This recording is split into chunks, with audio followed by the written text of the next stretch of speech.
Hello to those of you that need to get this watched to get caught up. We're just going to start by reviewing.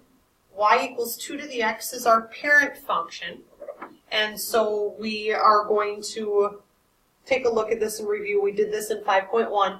Remember, 2 to the x is our parent function because if you do 1 to the x, you're going to get 1 for y value no matter what, which would be a straight line.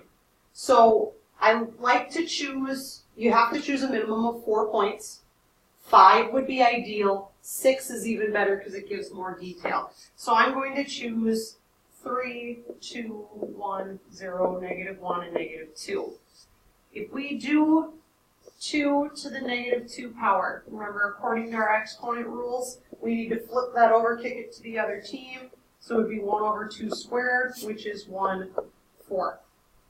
When we do 2 to the -1, that's 1 over 2 to the first, which is 1/2. 2 to the 0, anything to the 0 power is 1. 2 to the first is 2. 2 to the second is 4. 2 to the third is 8. So now we just graph this. So we go -2, 1/4, -1/2, 0, 1, 1, 2, 2, 4, 3, 8. And then we draw on a curve. One thing you will notice, there is no number we can put in for x that will give us a y value that is negative or a y value of 0. That being said, I do not want to see your graph come across the x-axis. Likewise, I also do not want to see it curve back up because it will never suddenly get more positive. It is something I am picky about. So then we need to talk about domain, range, what we call our asymptote equation. There's that word asymptote again. And then also our y-intercept.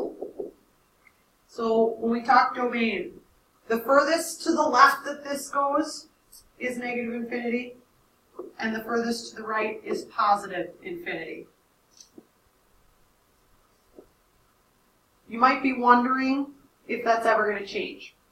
No, there is nothing we can do to this function that will ever make it be anything else because there is nothing for x that we cannot choose that will make this equation not exist. When we talk range, for range, it goes from 0 to positive infinity. Even though that it doesn't even touch 0? Yes. That's why we use our round bracket that we have here, because it gets infinitely close to 0 but never actually reaches 0. But 0 is that boundary point. When we talk about our asymptote equation, it's going to be y equals 0. It's always going to match the number that is in our range. And we say that because, remember, it's what it gets infinitely close to but never actually touches. And then our y-intercept, we can actually pull straight from our table, which means that our y-intercept, which will always be written as an ordered pair, is 0, 1.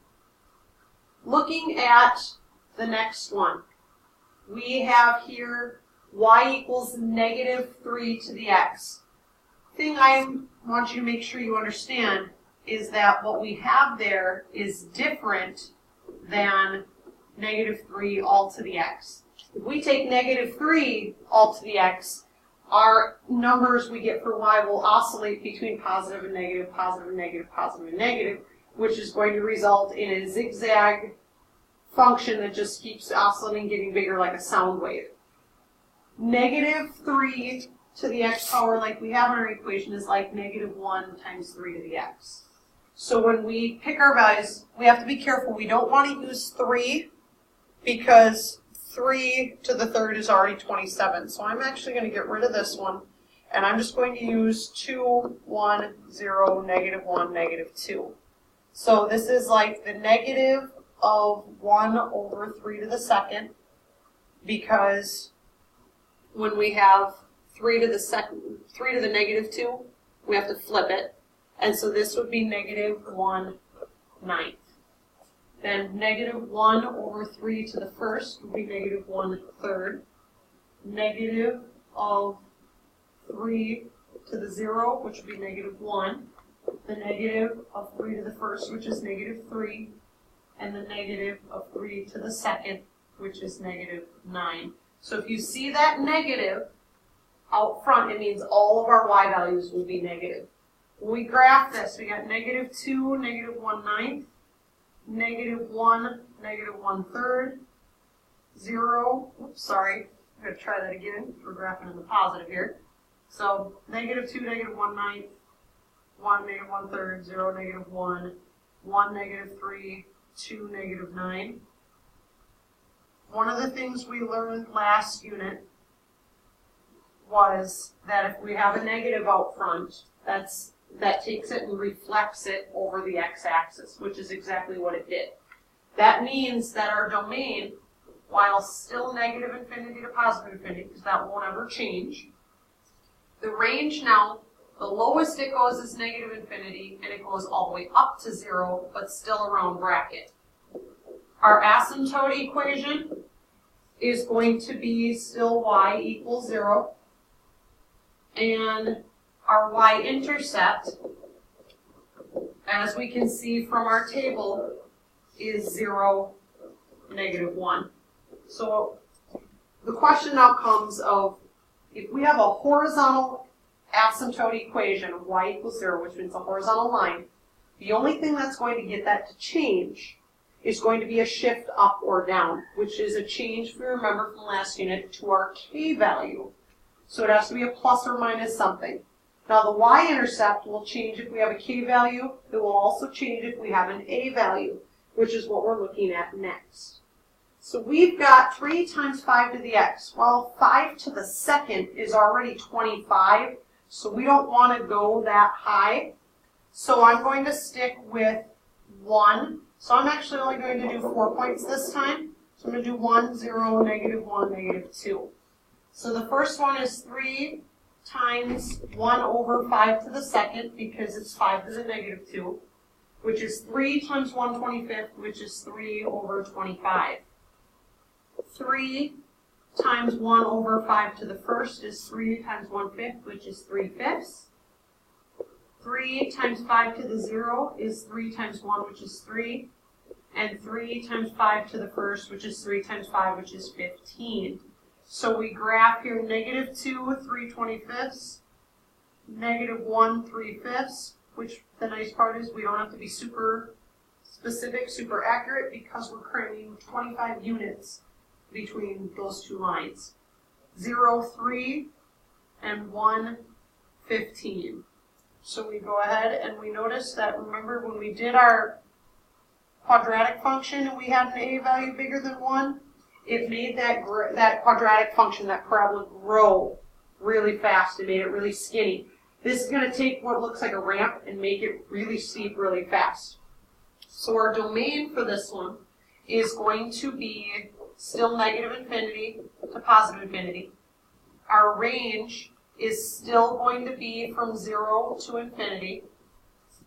Our asymptote equation will be y equals 0 still. And that y-intercept we will find in our table, which is now 0, 3, which notice the 3 matches the a value of 3. So finally, now we have one that not only has a fraction in it, but it has a plus 4. So when we put these in, because I have a 1/2, it really doesn't matter what I pick. I'm going to go negative 2, negative 1, 0, 1, 2. I'm going to skip out on this last one. When I take 1/2 to the negative 2 power, I flip that whole fraction and I get positive 4. Plus 4 is 8. 1/2 to the negative 1 power, I flip the whole thing, I get 2. Plus 4, I get 6. 1/2 to the 0 power is 1. Plus 4 is 5. 1/2 to the first power is 1/2. Plus 4 is 4.5. And 1/2 to the second power plus 4. 1/2 to the second power is 1/4. Plus 4 is 4 1/4. if you're wondering how I got those so quickly, besides the fact that I personally do it in my head, you can use a calculator. So we graph these, -2, 8, -1, 6, 0, 5, 1, 4.5, 2, 4.25.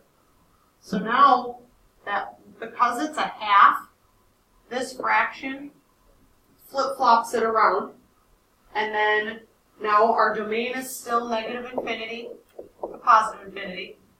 Our range now is from 4 to infinity because we have this plus 4 up here. Our asymptote equation is y equals 4 because the bottom capping out point here is going to be that line of y equals 4. It's the closest it gets. And then our y-intercept, once again, we can get out of our table, which is 0, 5. Because we take our 1 value and we add 4 to it to get that 5. So now what I want you to do is I want you to try this function, graphing it, 2 times 2 to the x power, write your summary, and then get your 5.4 assignment done. And bring any questions with me to class tomorrow when we review.